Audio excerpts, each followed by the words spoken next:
You know, the United States has been at war now continuously for 14 years. In that time, we've seen a number of books about the wars in Afghanistan and Iraq emerge, and books too about the campaigns against Al Qaeda and the Islamic State in other places. We've also seen books about the veterans of those wars, and most of those books have focused on the lasting traumas, physical and mental, that many of those veterans suffer. But tonight we have an uplifting tale. We're going to be talking about veterans who have some very positive, inspiring stories to tell. These are guys who returned from war and found ways to put their training and skills to use, continuing to help others. In the process, too, they're making a difference in the way civilians see veterans and in the way many veterans are seeing themselves. Their stories are recounted by a veteran journalist and author Joe Klein in his new book, Charlie Mike. Many of you, no doubt, are familiar with Joe's Time magazine column, In the Arena, which he started a dozen years ago after a career that already included positions with Rolling Stone, Newsweek, and The New Yorker.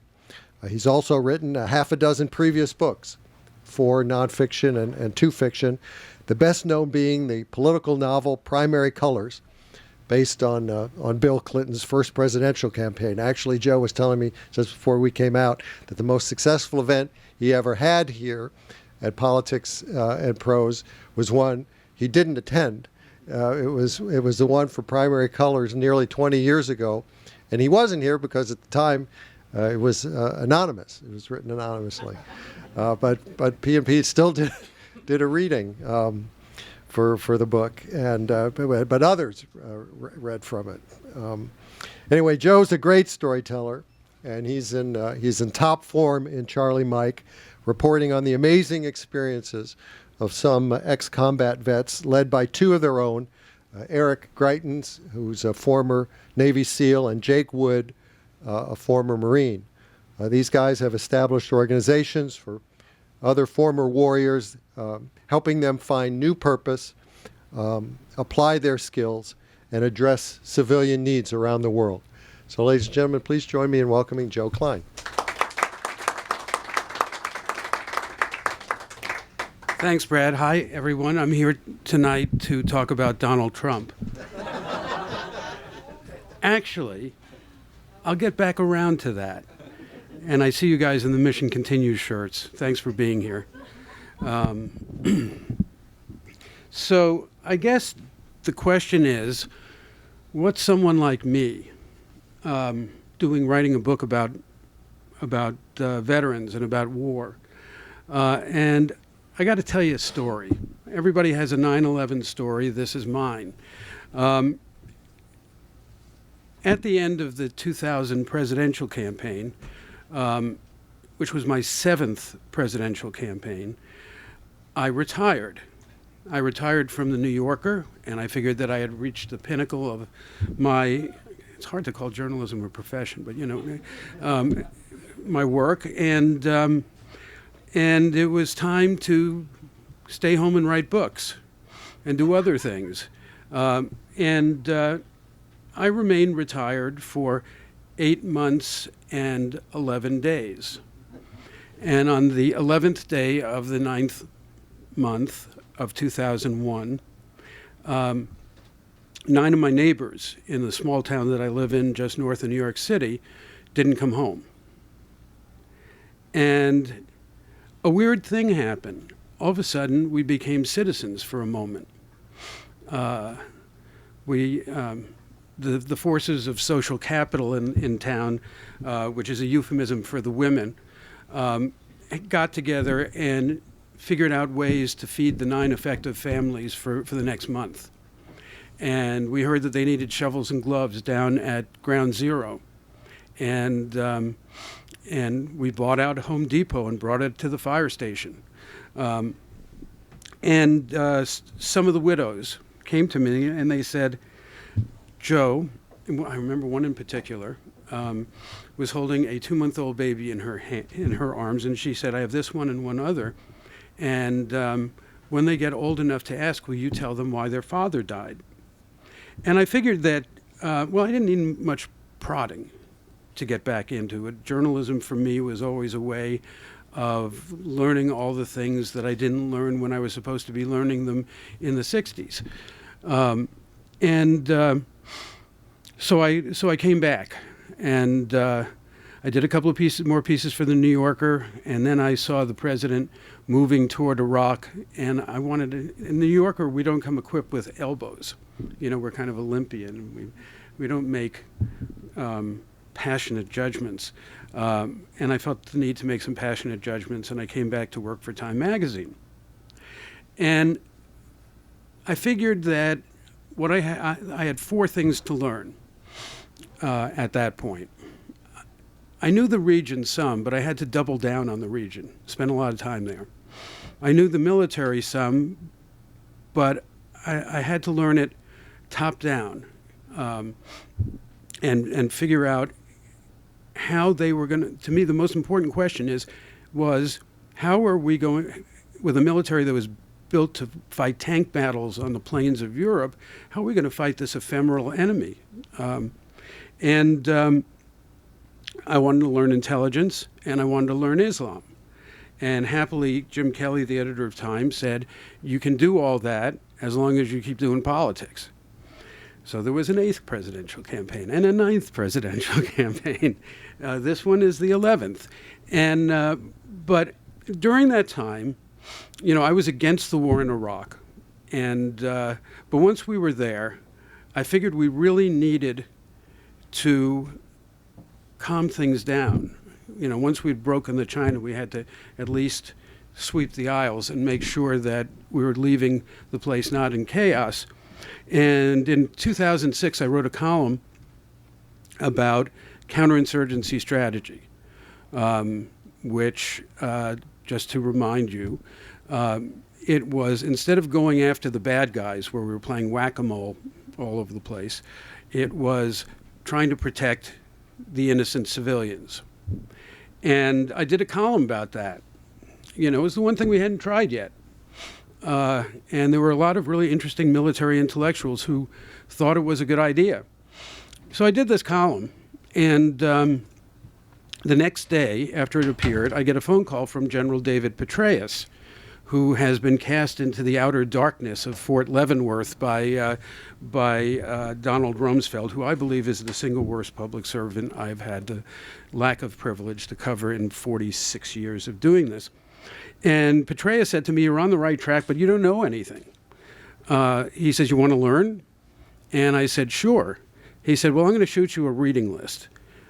Almost immediately in my inbox come 30 articles from academic military journals about counterinsurgency, plus a couple of book recommendations. And he said to me, do you want to come out? We're trying to write the doctrine. Do you want to come out and study with us? And so I did. And it was really interesting. You know, I'm a graduate of an Ivy League school from the 60s. And as I said, I was not the most assiduous student. I was very much a liberal arts student. And the rules out there were that I could ask anything, you know, off the record, and they would try and answer it honestly, and they held up their part of the bargain. However, if I asked an obvious question that was in one of the readings, they would give me hell. Klein, didn't you read General Corelli's piece about full-spectrum warfare and military review? The answer's right there. At one point, someone said, noticed my loafers and said, Klein, you're too lazy to even tie your shoes in the morning. This was the most intellectually rigorous group of people that I had come upon in quite some time. And about 6 months after that, Petraeus was given the job of calming down Iraq, and I called him up and I said, I want to come out and see this thing. I want to see it work. I also told my wife, breaking a 20-year vow for the third time, but it was still, and so in June of 2007, I went to Iraq for the first time. I embedded with Petraeus. I went on patrol with some groups. I was in a couple of battles, and I got hooked on the troops, especially the 30-year-old captains, who most of whom were college graduates, and were really sharp and really organized. And after that, I embedded 4 more times in Afghanistan, mostly going to the same town, Sanjare, which is just to the west of Kandahar, right in the middle of Taliban country. Mullah Omar's hometown was 2 towns away. And what I saw there was really kind of remarkable. Our troops, and if you ask Petraeus, what are you proudest of in your career, he will say retraining the entire United States Army to do counterinsurgency, to take care of people. And I saw a succession of captains, 4th ID, 101st Airborne, 10th Mountain Division, with companies, about 130 men, governing this town. I saw Captain Jeremiah Ellis send his troops out and crowdsource the town to see what they wanted. For the first time in human history, Afghans were being asked, we have this money for public works. What do you want us to build? What do you want us to do? They wanted a school opened. The captain had to get that past the local Shura Council. And the local warlord, and I've heard that this is true in many other places, had different plans. He wanted to have an irrigation ditch built off of the Arghandab River, which was nearby, to lands that he held 12 kilometers to the west of town. And he had already made a deal with the Taliban to plant poppies there. This young captain, Jeremiah Ellis, overcame that. And he overcame some problems on our side. One of the biggest was that the school was located in between the Taliban-controlled area and the U.S.-controlled area. And I was with him one day where he was trying to get some troops, convinced a local landowner who had a house in town overlooking the school to allow him to put a couple of troops up on top to make sure that the Taliban weren't coming in at night and booby-trapping the place again. And as he did that, by the way, he found out that it was illegal because there were U.S. and NATO rules saying that you couldn't have a school within troops posted within a certain amount of distance from a school, thinking that the troops would threaten the kids rather than, bring in fire rather than protecting the kids. You needed to have troops surrounding this school. Anyway, I was sitting there watching this guy negotiate with the local landowner one day in his compound, and he was sitting cross-legged, and he had taken his helmet off, and his rifle was kind of leaning over to the side, and his body language was perfect. And he smiled, but not too much. And he asked about the crops, and it was a wonderful conversation. And all of a sudden, the light bulb went off. And I said to myself, if this guy, Jeremiah Ellis, can do this here, under fire and in a different language, using interpreters, and in these impossible conditions, he can go home and run for governor of Iowa. This generation of troops, because of the new skills that they've learned, I realized were pointed toward public service. They were also pointed toward entrepreneurialism, and you see a lot of that impact of this generation on Wall Street now as well. But I called Petraeus afterwards, and I told him this theory, and he said, "Wow, I never thought about that, but I think you're right." I said, "Well, find me some of them."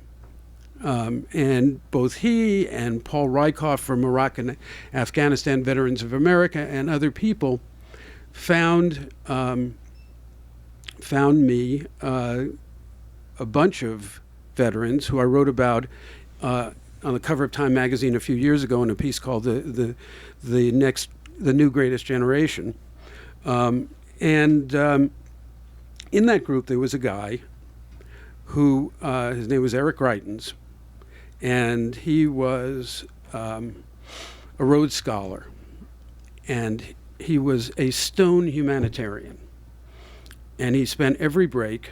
When he was at Oxford, he stayed there to get a PhD, or DPhil as they call it there, and he spent every break, which were usually 6 weeks in length, at refugee camps all over the world. And at a certain point, he was in Goma, which is just across the border from Rwanda, in a refugee camp, and he saw all these children with their arms and legs chopped off and terrible scars, and he got really infuriated. And he had an epiphany, which was the innocent of the world need heavily armed moral protection. And so he became a Navy SEAL. He is probably the only Navy SEAL who ever worked for Mother Teresa. In any case, he got blown up in a chlorine bomb in Ramallah and came back and went over to Bethesda Naval Hospital. And he was walking the wards, and asking the severely wounded kids there, what do you want to do next? I've had this exact same experience, only at old Walter Reed. They always say the same thing. I want to go back to my unit. They may have one limb left. They may have lost their sight, had half their face blown off. They always want to go back to their unit. And Eric said to them gently, well, if you can't do that, what do you want to do when you get out and go home? And he said, well, and they most of them said, well, I want to do something to help out. I want to coach baseball or do this or do that in the community. And Eric found himself saying 4 words that were like a sledgehammer. He said, he would say, thanks for your service. And then he would say, but we still need you. We still need you. And he came out of the hospital and he had another epiphany, and he said, that's what I'm going to do. I'm going to form an organization that gives 6-month public service fellowships to wounded veterans and try and bring them back into society. So the Mission Continues was born. And in Charlie Mike, that story is told. And the most interesting thing about both the Mission Continues and Team Rubicon, which is its story is also told, is that they grew and changed over time, so that now in the Mission Continues, if you do your 6 months as a public service with a local sponsor, you have to have a local sponsor. You also have to go through a 6-month personal development curriculum. And there have been now more than 1,000 Mission Continues fellows, and there are now Mission Continues service platoons sprouting up all over the country for people who are not fellows, and including Vietnam veterans who just want to do good in their communities. And one of the first fellows was a gigantic guy named Jake Wood, who had played left tackle for the University of Wisconsin. And because he'd been so badly injured as a football player, he couldn't join the Marines as an officer. They wouldn't take him an officer. He tried the Army. They wouldn't take him either. He had six foot surgeries, shoulder surgeries on both of his shoulders. And finally, he found a recruiter who needed to meet a quota, and he joined the Marines as a grunt, rose to the level of sergeant. He was a scout sniper in both Iraq and Afghanistan. Did I mention that he was also Dean's List at the University of Wisconsin while spending 50 hours a week training for football? And when he got out in 2009, he was filling out his inevitable MBA applications, and watching the news on TV, and the Haiti earthquake happened, and he called up his buddies from the Marines and said, "Let's go down there and help out. You know, we can do this stuff. We do chaos." And most of them didn't have passports. He got 3 or 4 others to go with him, and they picked up some doctors along the way. There were 8 people in this operation, which they called Team Rubicon. And within 4 days of the earthquake, they were running the emergency room in the largest hospital in Haiti. Charlie Mike begins with that story. And I've done deployments with these kids. And I've done service projects with Mission Continues.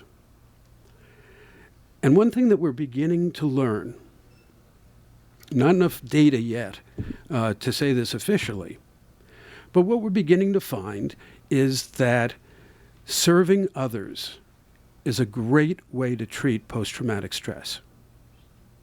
Another thing we're learning, and this is really important, post-traumatic stress isn't only about what happened to them over there and what they saw over there. It's about the loss of community that they experience when they come home. And this is really the point of this book. We have a lot to learn from our veterans about what is important in life. These are people who served and sacrificed for a common cause, usually to protect their brothers and sisters, and they had something important that they had to do every day, and they had the experience of being part of something larger than themselves. I can't tell you how many veterans I've spoken to, especially, non-commissioned officers, who were the kids in high school who were smart but screwed up in one way or another. And the one line that the recruiter said that nailed them was, "You can do something really important with your life." I have a woman gunny sergeant up in Massachusetts who joined the Marines simply because of that sentence. And they come home from a strong community with strong values and strong active purpose to this society where nothing is required of them at all. That gunny sergeant, whose name is Natasha Young, famously said, well, maybe not so famously yet, but we'll see how the book does. She said, I came home and deployed to Camp Couch, and I was the commanding officer of Camp Couch, and my MOS, my military order of specialty, was to remain on Camp Couch. And because of a good friend she had in the Marines, she was recruited, dragged into the Mission Continues, and became a tremendous success. She's now in college, going for a degree in counseling. I just got her latest grades. She got 2 100s and an A. And I said, this comes as no surprise to me, Natasha. But I realized something very important. And it's something I've been writing about for 46 years. The reason why this book is so close to my heart, and I will close with this, is that I named a character in Primary Colors after this phenomenon, Orlando Ozio, the governor of New York. Ozio, Machiavelli once said, is the greatest enemy of a republic. What is Ozio? It's Italian for indolence. Machiavelli was worried about how do you keep a society coherent when it's not at war? How do you keep it together?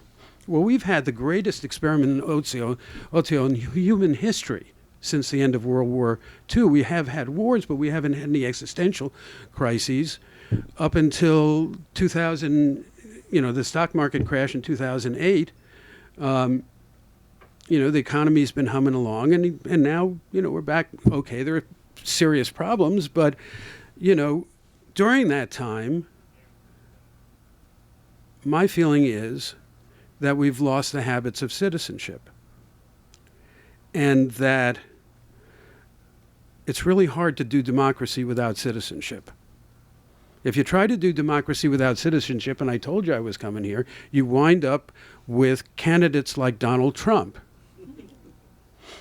You wind up with people who don't care about what government does. And my feeling is that Charlie Mike is an advertisement not only for this generation of veterans, who are going to be great political leaders, some of them, and already are, but also it's an advertisement for the importance of service. Now, I know this is a libertarian country and you can't impose it. But in the world that I'd like to see, 10 years from now, if you want to get a job as in a law firm or in any of the professions, the first question, among the first questions that you're asked is, where did you serve? Because being part of something, knowing that you are part of something larger and that you have to be responsible for something, is at the essence of democracy. It's really shocking to me. It was very surprising that a disproportionate number of those guys in the circle around Prose and women, and also Eric Greitens and others in this book, were classics majors. They got their idea of citizenship from ancient Greece. We talk about, in this country, you hear people talk about their rights all the time. But with rights come responsibility. Responsibilities. One of my favorite campaigns I covered was Bill Clinton's campaign in '92. And he traveled around in a bus with 3 words on it.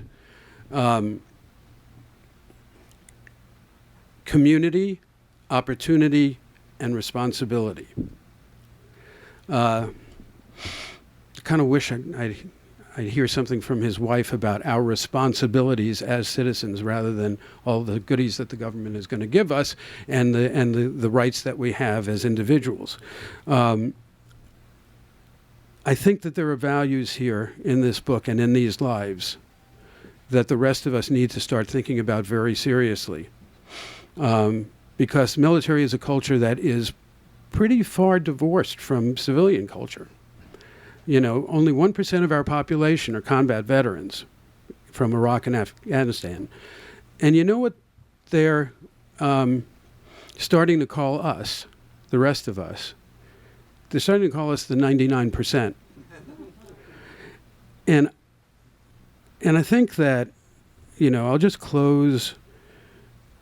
Eric Greitens and the others always quoted me from Thucydides and all these other Greek philosophers. I started having to read. The first thing Eric asked me to do when I told him I wanted to write a book, he said, well, you got to go read the Odyssey, Fagel's translation, he specified.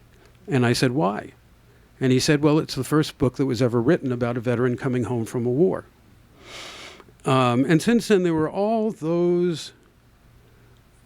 There were a whole load of quotes, memorable quotes from Eric and others. But my favorite philosopher comes from Asbury Park, New Jersey, Bruce Springsteen, who once said, and this is what I've learned from this book, who once wrote, we've got to start saving up for the things that money can't buy. So thanks a lot. I'll be happy to take your questions.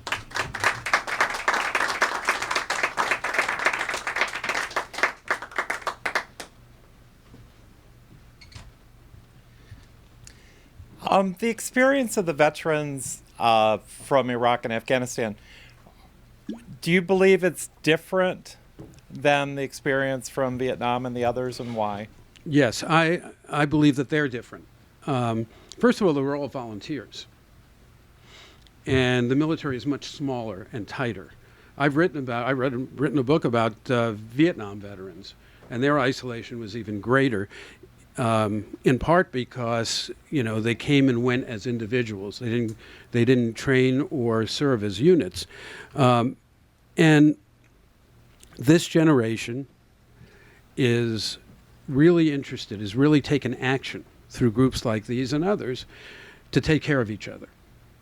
And now they're starting to take care of Vietnam veterans as well.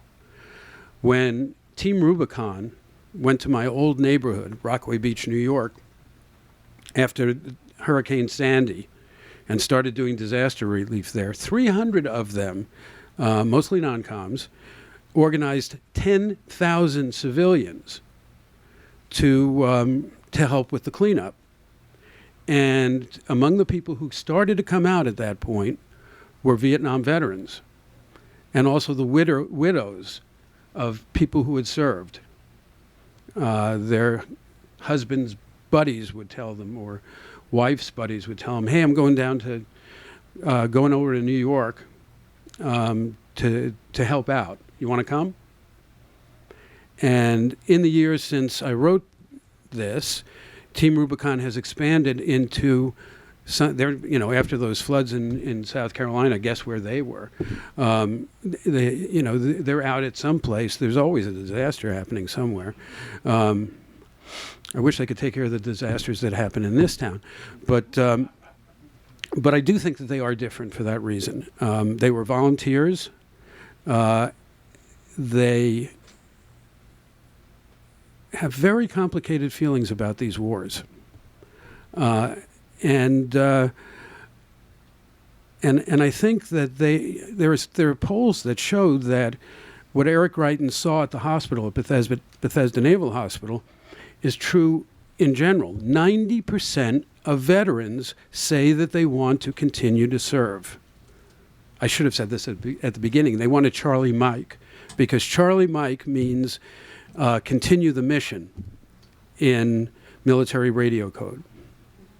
Anybody else? Sure.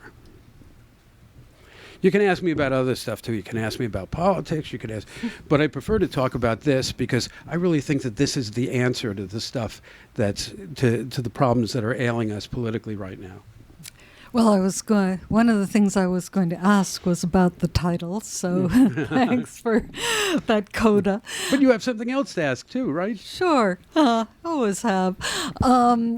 Well, you mentioned how few people now have the military experience, and I'm part of the Vietnam 60s generation too, but I wonder, it seems to me that bad as some of the aspects were, I have mixed feelings about the all-volunteer army and about military and about the separation from the community at large. I feel at least there should be some sort of community service for most of us, and so I'd like your thoughts about this. Yeah, well, I agree. But we don't need all that many people in the military now, because we're not going to be fighting tank battles with giant armies on the plains of Europe or even the plains of Iraq. The kind of enemies we're going to be facing are going to be ephemeral. They're going to be terrorists. They're going to be cyber warriors. When you hear politicians talking about the fact that, our Navy is the smallest it's been. Yeah, well, how many other naval powers do we have to face? As the president once said, we're not using very many bayonets these days either.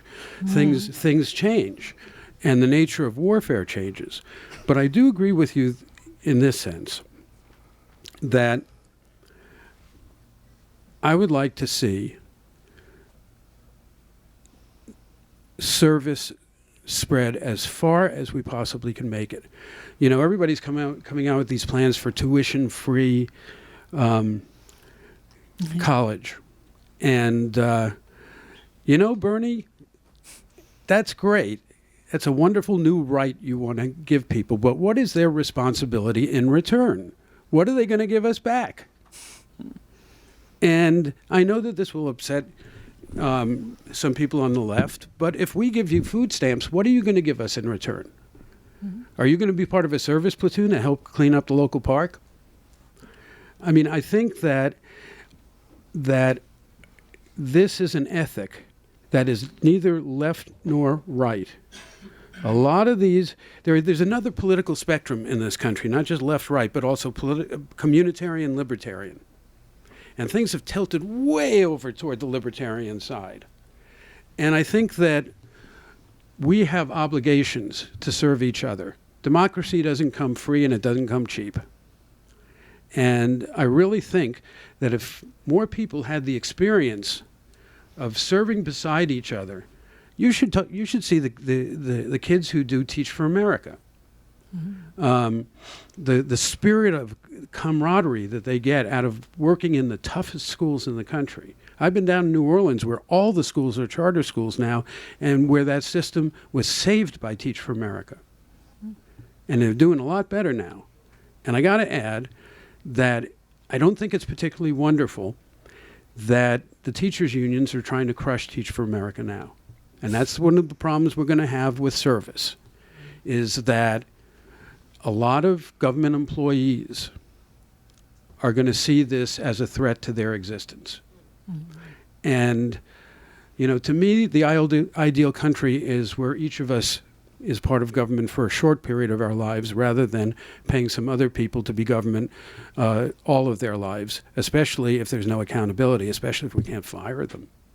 I mean, I've had that experience intensely with the VA since I really began to get interested in this. Need to be able to people need to be accountable for what they do. There needs to be responsibility. Anyway. Well, and it also helps potentially with preparing for work. Maybe I could ask something else. Do other people have questions? There's another one over here. But you can go Oh, first. I'm sorry. You can I go thought first. there That's was fine. only one mic. But you can come back. Yeah, I'll wait. Okay, I was going to ask on a slightly different tack, and it may conflict a little bit with what you just said. As a longtime labor lawyer in the federal government and part of the civil service, I always thought that was a way of contributing to the culture. Although certainly not as much as risk as being in combat and some of the other things you say, but as far as dedicated federal service employees, that's also a way to serve. And I personally, just very briefly, let me make this brief. I was a labor lawyer for the National Labor Relations Boards for 33 years. And by the time I left, and the last at least 10 years that I left, before I left, I was very concerned about the atmosphere of fear and silence that seems to dominate that agency and other federal agencies. And that by the time, during that period, I felt, as a well-educated lawyer, I felt the stripping away of any sense of agency within the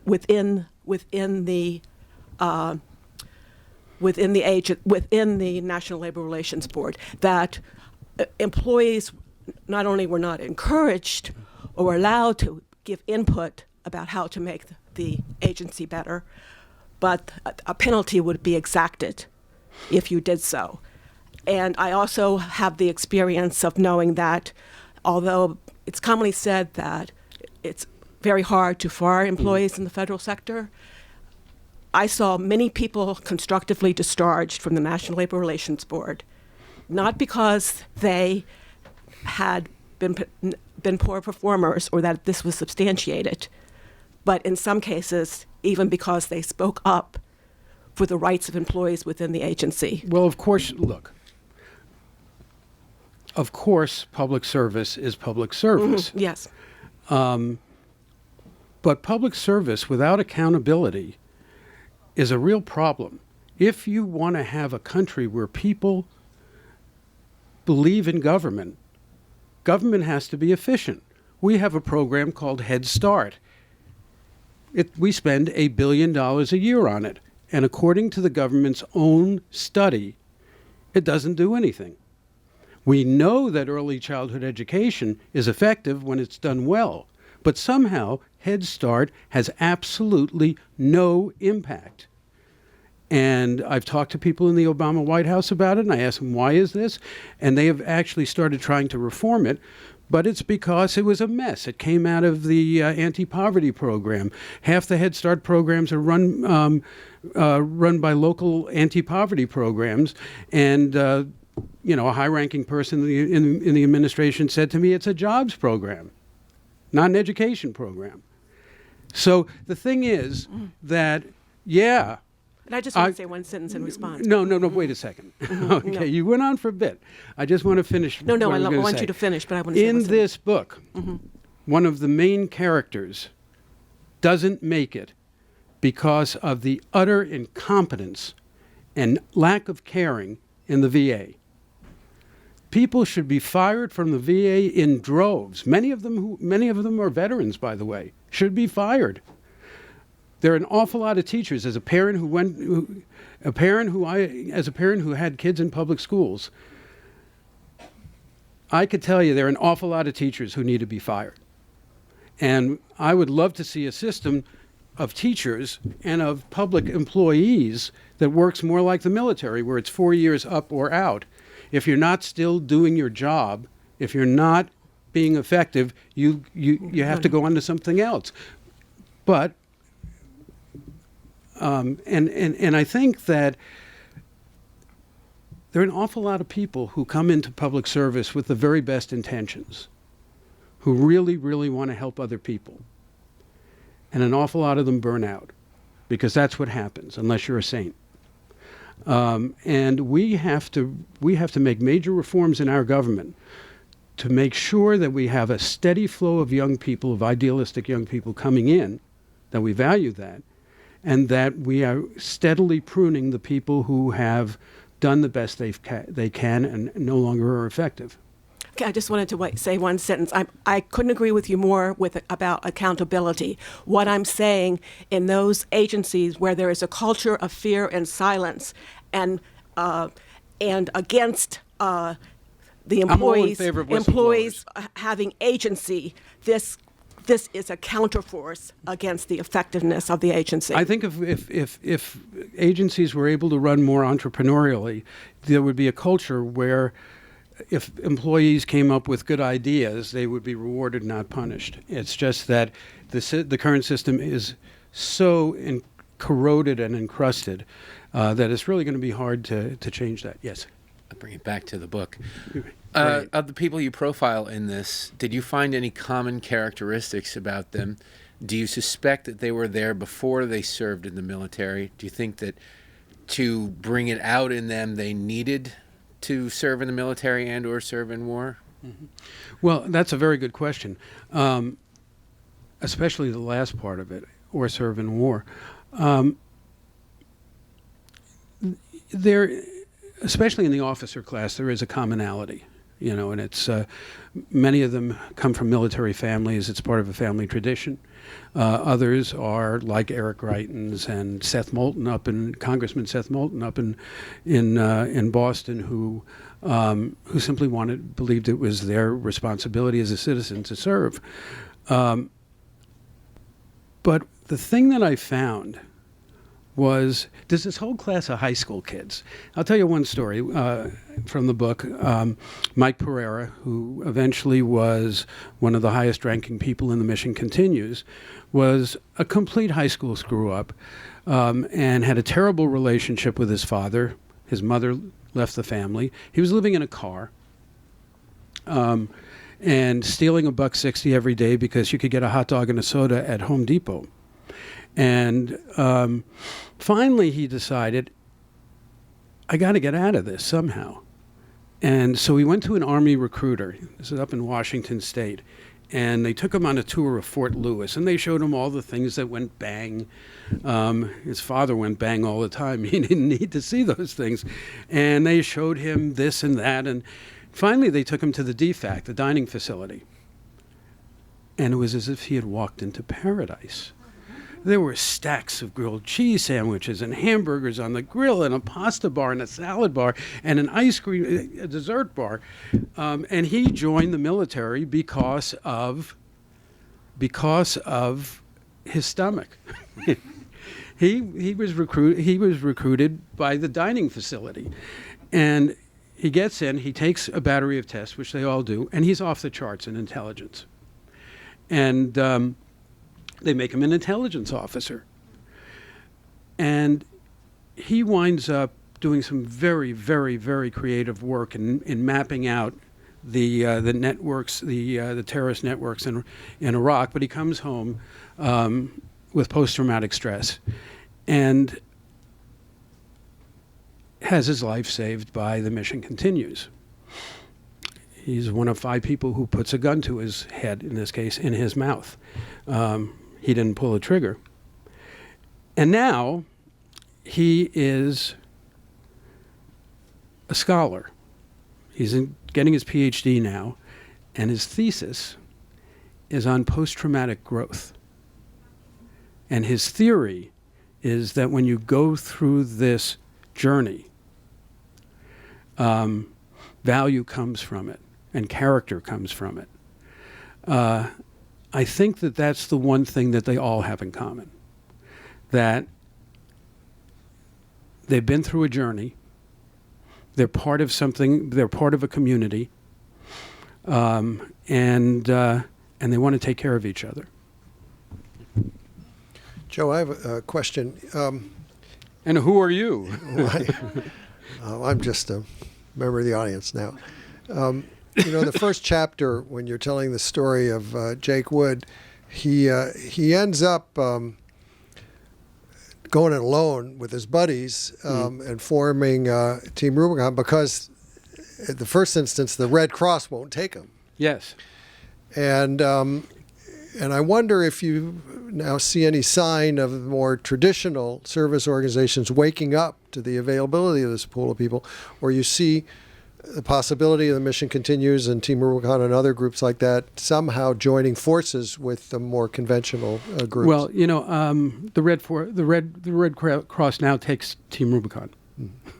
They understand the value of Team Rubicon. When I was in not only the Red Cross, when I went down to the tornadoes in Oklahoma with Team Rubicon, and I was pushing a wheelbarrow and getting dirty, it was really interesting to see how all of the other charitable church groups come from all over when anything like this happens.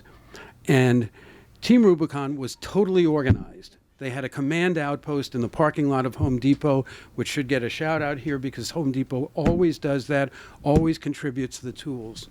And the other groups were coming to Team Rubicon to find out how to deploy themselves, what they should do. And I think that, the Red Cross has learned about it now. One thing I would really, really, really hope is that USAID comes to understand that not only are these valuable disaster responders, first responders to disaster, they are also among the most fabulous advertisements for this country. When it wasn't just Haiti, it was Pakistan during the floods. It was the recent earthquake in, where was it? In South Asia. These guys and women, because you see an awful, disproportionate numbers of women in both these groups. They are sending a message, and they're setting an example that is really wonderful for us overseas.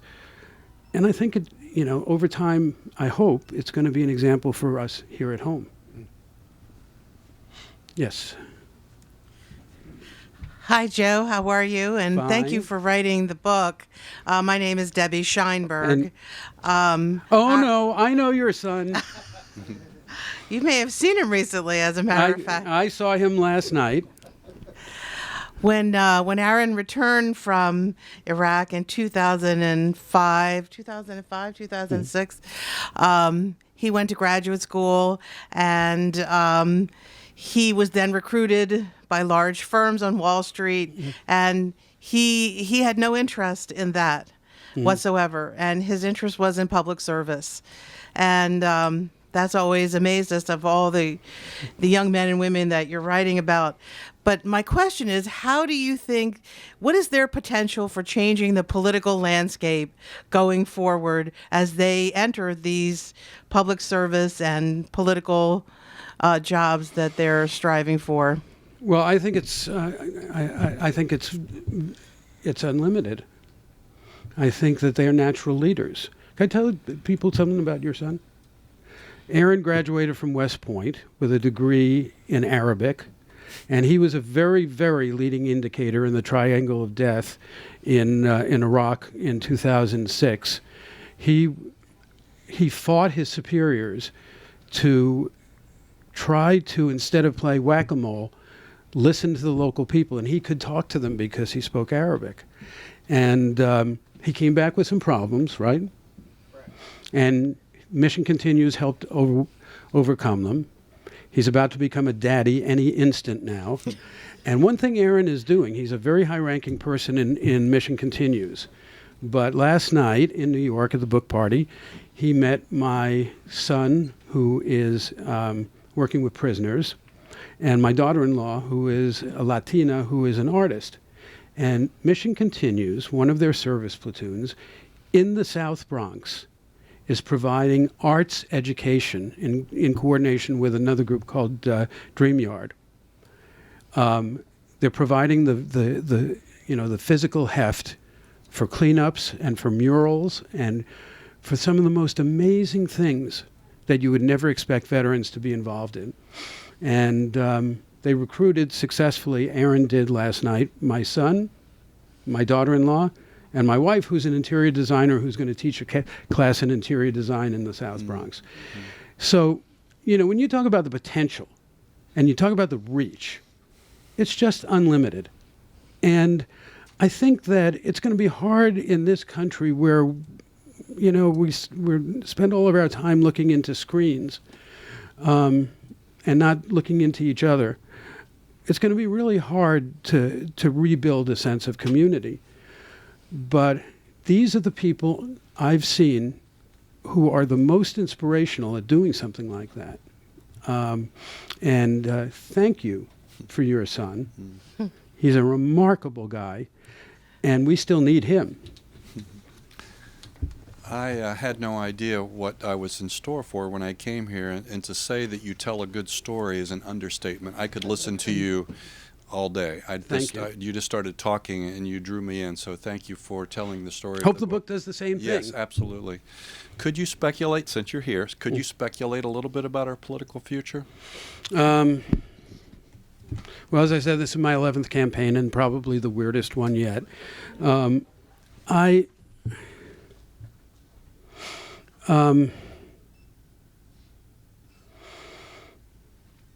an old fart. I kind of take this stuff seriously. I think there's a lot at stake. Sending kids off to Iraq was not a good idea. And whoever's the next president, when that decision comes, I want it to be a serious person. Politics is, we've been moving toward politics as entertainment for a long time. But we've been moving in another way, too. We've been moving toward elective politics as mostly a marketing exercise. And so Hillary Clinton, for whom I have a lot of respect, and I've known for a very long time, who I believe really does take issues and policy very, very seriously. When she speaks to the public, she talks political talk. People now understand what focus group tested language sounds like. Donald Trump is not focus grouped, has not focus grouped. And I think that there's a certain attraction there. And I think part of it is the distance that our politicians, especially my unfortunate generation's politicians, have had from the actual acts of service, from having been involved not just in wars, but being doctors in in poor neighborhoods, or teachers in poor neighborhoods, or lawyers at the labor department, like a labor board. I think, look around you in the city. What's the most corrupt job in this city? Probably building inspector, right? What if we required young people who wanted to be licensed as architects and structural engineers to spend a year or two as a building inspector? I think that's one way we get our citizenship back. And as I said, you can't do democracy without citizenship. And this year, more than any other, it seems to me that is a real threat. It's a real threat. In recent days, I've talked to a number of Republicans who really have now coming to believe that Donald Trump will win that nomination. I'm not sure. I've done this too long to make predictions. But what if he does? And on the Democratic Party side, as I also said, Hillary and Bernie and the others talk an awful lot about individual rights, women's rights, gay rights. I'm in favor of all those rights, by the way. And various ethnic identities, Latino caucus, Black caucus. You go to the DNC site and look at the list of caucuses. It's unbelievable. There's a left-handed People's Caucus, practically. I'm a lefty. And I think that, as I said, she's missing 2 of the 3 words on her husband's bus. She hasn't asked us to do anything. Her college tuition program is I think, a responsible one, but she and her husband invented AmeriCorps. Why aren't we hearing about that? And so, people that say to me, oh, you must be having a great time covering this election. And I got to say, I'm not. It's really become a heavy schlep. Because things that I thought we had thought through in the past suddenly are not thought through. And people are free to say all kinds of crazy stuff. And it's not just Donald Trump. When Lindsey Graham says that as soon as the Ayatollah gets the bomb, he's going to launch on Israel, that's crazy. I mean, I've been to Iran a couple of times. They got 12 million people in Tehran, and why on earth would they launch on Israel knowing that 15 minutes later they would be incinerated?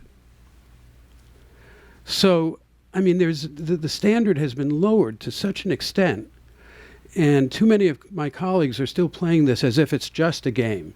I love the horse race, but this has to be about something a lot more than that, really. So I don't know what's going to happen. And I hope that people start paying attention instead of just enjoying the zingers. And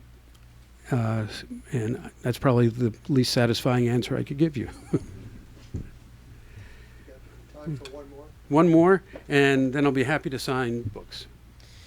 So my question is of slightly more personal nature. So first of all, my name is Nihal. I'm a young journalist in DC. I happen to live in the neighborhood and love coming here from time to time.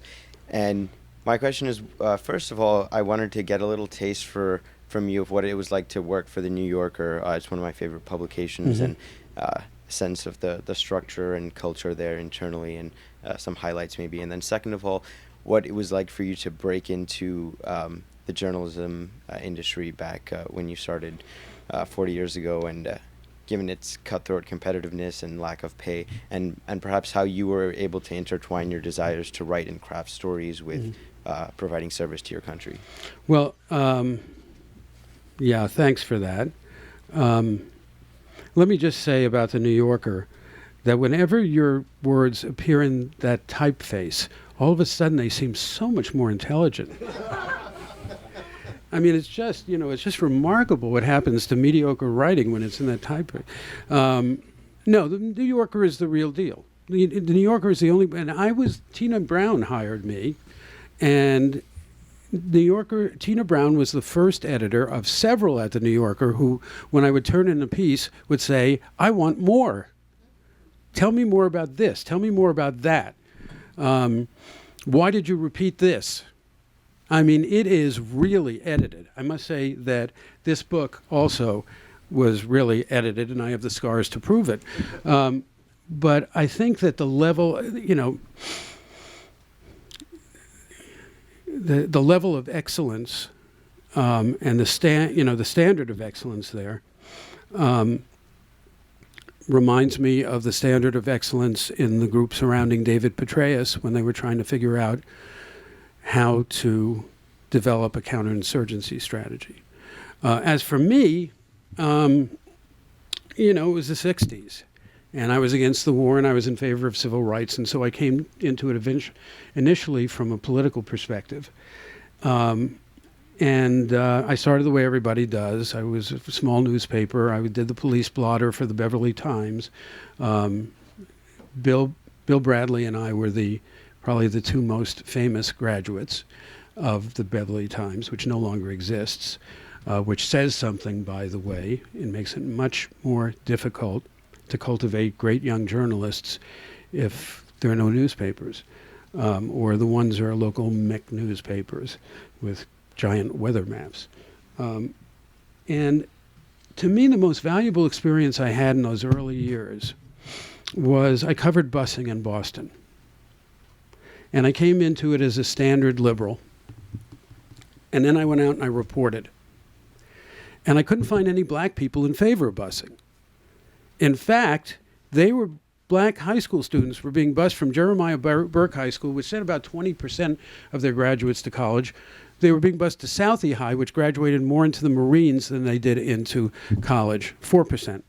And, I would talk to mothers who said, we spent the last, 5 years trying to get a breakfast program into our elementary school, and now they're sending our kids off to Southie to civilize the honkies. And I realized from that moment that life was really complicated. The world's really complicated. From that moment to this, there isn't a day that I've become more ideological. I've become less ideological every step of the way. The other thing that I found pretty early on was the absolute joy when you can nail down a thought or a description in 24 abstract characters. When you can write a sentence that really works. Some of the best times I've had in my life were I wasn't there. It was just, when I was writing Primary Colors, there were days that I would do 5,000 words, and all of a sudden it would be 4 hours later, and I'd say, what happened? And why did that character show up? And I never knew what was going to happen next. It was true of both my novels. And so there's something really perfect about the ability to make yourself disappear. And it's not just something that happens in writing, it happens in many, many areas in life. And the happiest people I've met are people who have found that. My wife can be thinking about a room that she's designing. And she's just sitting there, and I say, hey, why don't we go to see this movie tonight? And she's, shh. It's actually painful when someone interrupts you. So, that's my story, and I'm sticking to it. I've gotten to do some of the most amazing things anybody could do. I've had a series of some of the greatest mentors you could ever possibly have, starting with Daniel Patrick Moynihan when I was doing urban stuff, Richard Holbrooke, General Petraeus, and others, Les Gelb, who I dedicate this book to. And there have been days when I've said to myself, they're paying me to do this? and wondering whether there's going to be a phone call from the great editor in the sky saying, Klein, we had you pegged for a certified public accountant, but we kind of lost track of you. What's been going on? But anyway, it's a grand thing to seek and write the truth. And thank you all very much.